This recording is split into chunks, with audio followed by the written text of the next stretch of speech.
Hi, Mr. Minnick here, helping my Java AP students learn how to trace recursion. On the AP exam, you will probably not have to write code that makes use of something called recursion, but in the multiple choice section of the exam, you'll have to trace some recursion. And what you'll probably see is a code segment, or perhaps a whole class. I'll quickly whip something together here. And in that code segment, you'll have a call statement that calls a method from within itself. And not all computer languages support recursion. It's called recursion, and but Java does. And sorry about this technical difficulties with my pencil. There we go.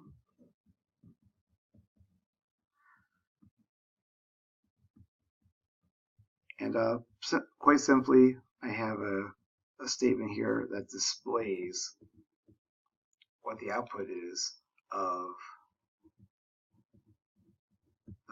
the method f when it's passed the parameter 2.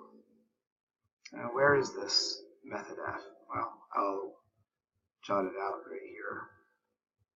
Let's pretend that it's a method in the same class named f, and it accepts one parameter, x. And within that method, there's a recursive case, such as x being less than 5. And if x is less than 5, this method returns not a simple number like 3 or x times 2 or something that you can easily compute at that moment, but it returns whatever the f of x plus 1 is. So we call f from within f. And we might even tackle on some other things, like plus x or plus 2 or plus whatever. Now, if we just ended our method right there, this would be a bad thing. This would this would be an example of infinite recursion. It would never end, and it would most likely be a logic error. But if we have an else clause here that returns a simple value like 3, or even something computed such as perhaps x squared, x times x, then we have a nice example of a recursive method. A method, named f in this case, that somewhere within its body, it calls f. Okay, in math class, you might see something like this, written, as I call it, a function written with a split personality. The math teacher might write it as f of x plus 1 plus x, and he or she might write if x is less than 5 over here to the right, comma right there, else or otherwise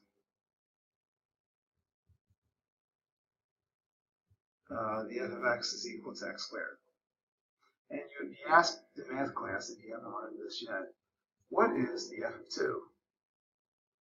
Well, you'll learn how to analyze this in math and come up with an answer. In this case, it ends up being 34. Well, we're going to do that equivalent in Java. We're going to trace this code in Java. So let's see how you would do that in the multiple choice section of the AP exam. If you're given this code segment and 5 choices as to what the answer to the f of 2 is equal to what?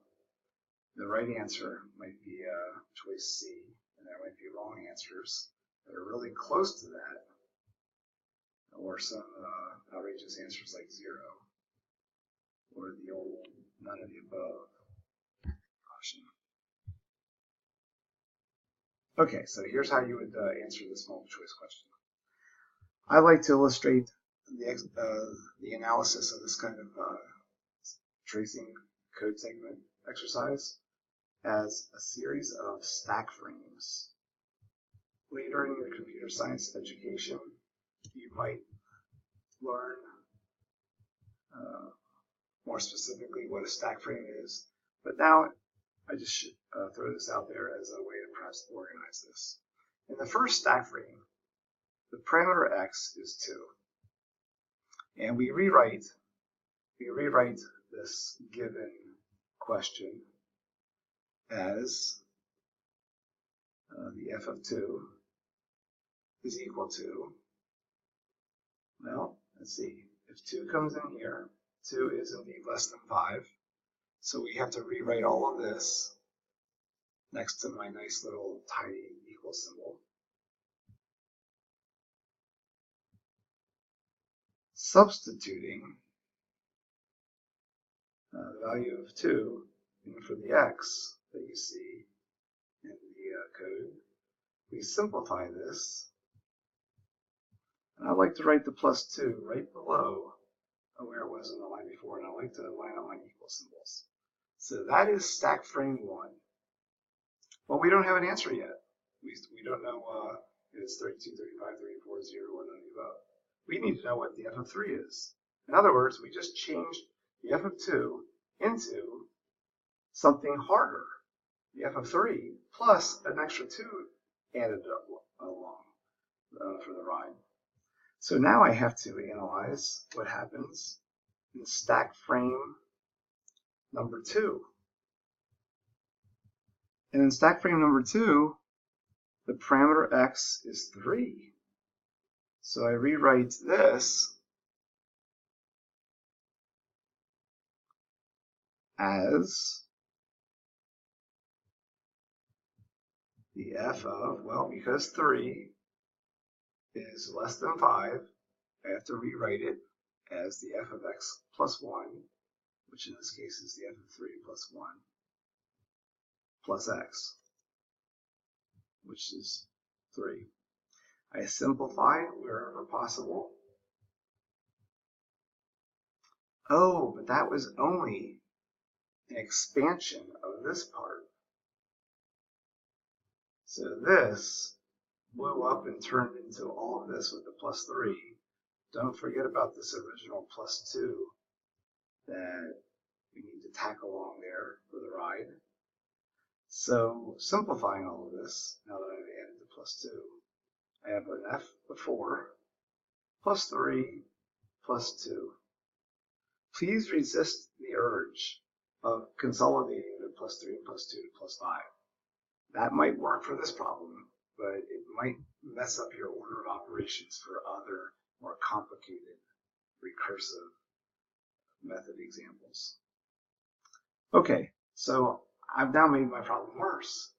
My original question as to what is the f of 2 has now turned into, with a series of equalities, a worse problem. I now need to know what the f of 4 is. Plus I have this extra baggage there along for the ride.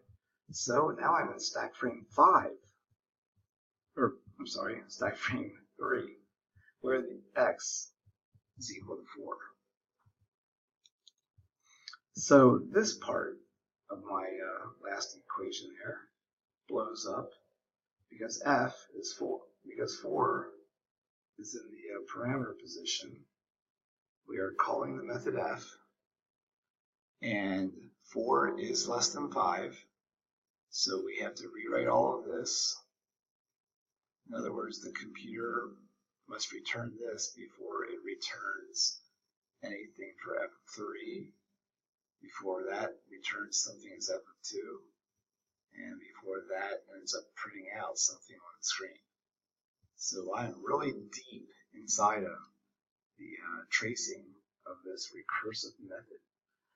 Okay, the f of 4 can be rewritten as the f of 4 plus 1 plus x, which is currently 4. So all of that turned into all of this. Just like previously, all of that turned into all of that.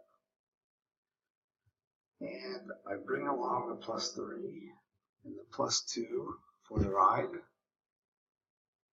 So I've now expanded this even more. I simplify where I can. This 4 + 1 is 5. I don't simplify this, however, just because I've learned the hard way not to do things like that. I like to tack it along for the ride. And I have to move one now to stack frame. Stack frame number 4. And in stack frame number 4, the parameter x is 5. So that 5 gets passed up to my method header. 5 plugs in for x. 5 is not less than 5. Finally, we have a false. So we ignore this complicated clause, this statement, and we do whatever the else tells us to do. Return x times x. Oh, interesting. This is called the base case. And this part of the if-else is called the recursive case, because it has the f there, calling the same method. The base case does not have a call statement for f. So this part, f of 5, simply turns into 5 times 5. And you might want to put an extra set of parentheses around that, even though mathematically the multiplication will be performed before all of this addition. But to be safe, you might put extra sets of parentheses around all of this. And to be honest with you, as we went, we might have been putting extra parentheses around each additional plus term. And at this point, we can multiply that, simplify it to 25, rewriting everything just to be careful here.